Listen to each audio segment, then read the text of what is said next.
민주당의 패인 분석은 이제 했고요. 네. 자, 그러면은 이제 여기 새누리당의 왜 승리 요인, 그것도 한 말씀 해주시죠. 하기 싫으시지만, 네. 일단 선거를 잘 치르죠. 네, 잘 치릅니까? 예, 네. 가령 뭐 비대위, 죄송합니다, 푯말, 이 네. 모든 게 어떤 사람들에게 그게 유치해 보였는데 사실은 사람들 마음에 이 움직임이 있다는 거죠.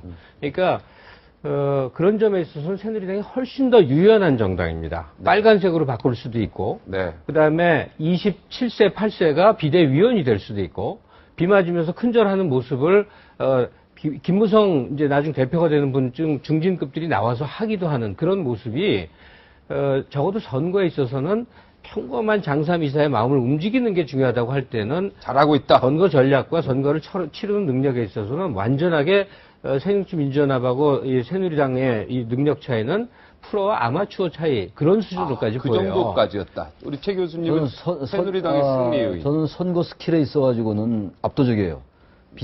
새누리당이 비상대책위원회 혁신, 쇄신 이런 말 잘 구사합니다. 결과적으로 윤상현 사무총장이 굉장히 잘한 거예요, 이번에. 어찌됐든 간에. 그리고 요번에 또 이제 그 당직자들이 왜 짧은 바지 입고 나오고 그러지 않았어요? 네네. 그런 것들이 유치해 보이는 것 같아도요. 유권자에게 뭔가 노력하는 것을 비치는 거예요. 그런 건 하나의 선거 스킬이라고 보고 전 이겁니다. 아까 우리 이제 부원장이 잘 말씀해 주셨습니다만 야당에 대한 심판의 성격이 좀 강하다고 봐요. 그래서 이번 선거를 규정할 때 새누리당의 압승이 아니라 새정치연합의 참패다, 야당의 참사다 이렇게 표현을 하는데. 근데 저는요, 네. 저도 한 말씀. 맞습니다. 예. 주가가 지금 선거 전에요, 연속 3일인가 5일인가 계속 최고치를 했단 말이에요, 3년 만에. 최고치도 2080이에요. 아니, 그러니까 2060, 50, 60, 70, 80 그게 계속 갔단 올라왔죠. 말이에요. 예, 예. 어찌됐든 주식을 안 하시죠? 저는 주식 안 아니까 주식을 안 하는 분들은 관심이 없어요. 그런데 대한민국 주식하는 사람들 굉장히 많습니다.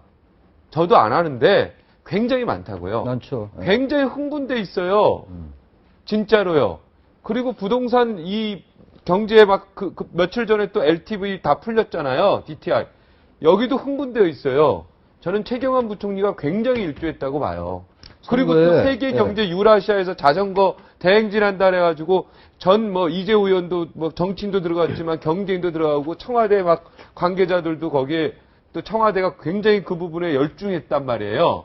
이런 것도 나는 계속 그럼요. 신문지상에 나온 것도 경제 부분에서 좀 영향을 미쳤다고 보는데요. 경제 활성화와 경제 활성화 그 부분이죠. 규제 완화라는 게 LTV하고 저 DTI 네, 완화 그런 네. 것들이 또 영향을 미쳤다고 어쨌든 봐요. 선거에 굉장히 결과적으로 네. 거기 옳으냐 그르냐의 문제를 얘기하는 게 아닙니다. 그건 별개의 문제이고 네. 그런 것들이 선거에 있어서 상당히 긍정적으로 작용했어요. 제가 그래서 새누리당에는. 일주일 전에 네. 우리 최 교수님하고 우리 전부 여기 방 안에서 제가 8대7 뭐 이렇게 물어볼 때 글쎄요. 내가 그랬죠. 뭐라고 그랬죠? 저는 10대5입니다. 딱 그랬지 않습니까? 기억하죠.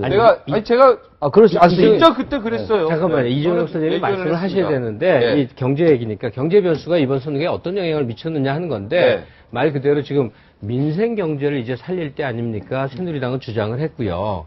야당은 세월호만 외치다가 패했단 말이에요. 근데 야권 통합을 그래서 해야 된다는 얘기를 꼭 드리고 싶은데 네. 도대체 경제면 경제인데 왜 앞에 민생자를 붙일까요?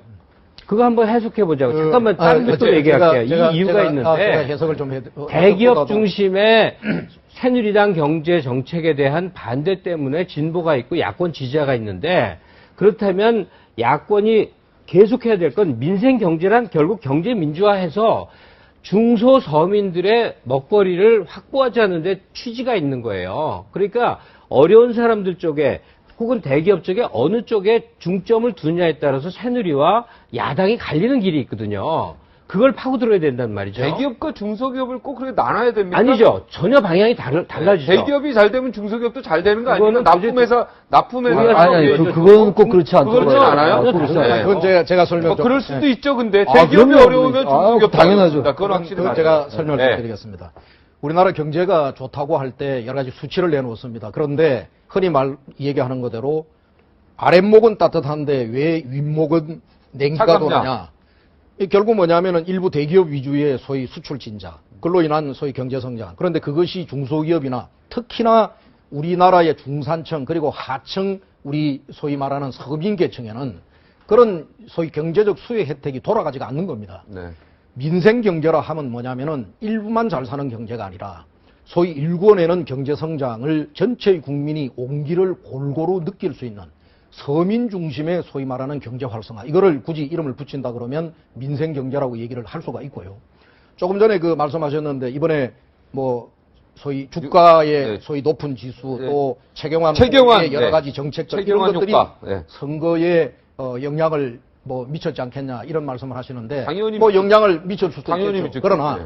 저는 그 문제보다도 대한민국 전체 국민 중에서 주식을 하는 사람이 몇 프로나 되겠습니까? 그건 저 전체 대다수의 서민들은 사실은 주식 시장을 쳐다볼 그런 그것도 없는 근데 분들이 많죠. 주식을 안 하더라도 주식시장과 연계돼 가지고 물론 그렇죠. 그 연계 산업이요. 물론 굉장히 그렇죠. 많고요. 예, 그래서 그 가족을까지 치면은 굉장히 많습니다. 아, 그렇죠. 상상외로. 예, 그런데 지금 이제 제가 드리는 말씀은 뭐냐면 이번 선거에 관련돼 가지고는 여야 정치권이 분명하게 알아야 될 것이 뭐냐면 지금 대한민국 경제가 좀 기형적 구조, 양극화 구조라고 하는 것은 이미 다 지적해서 알고 있는 상황이고요. 그리고 또 그랬던 어느 한 축의 소위 재벌 대기업 위주의 경제조차도 대한민국을 먹고 사는 성장 동력이었던 조선산업, 스마트폰, 휴대폰 이런 것들이 그러고 지금 얘기해. 쭉쭉 떨어지고 있습니다. 한마디. 만약에 이런 소위 말하는 추축된 사업조차도 떨어져서 양극화의 어느 한 축조차도 무너져 내리는 그런 상황이 되면은 대한민국은 다시 마이너스 성장. 그리고 그것은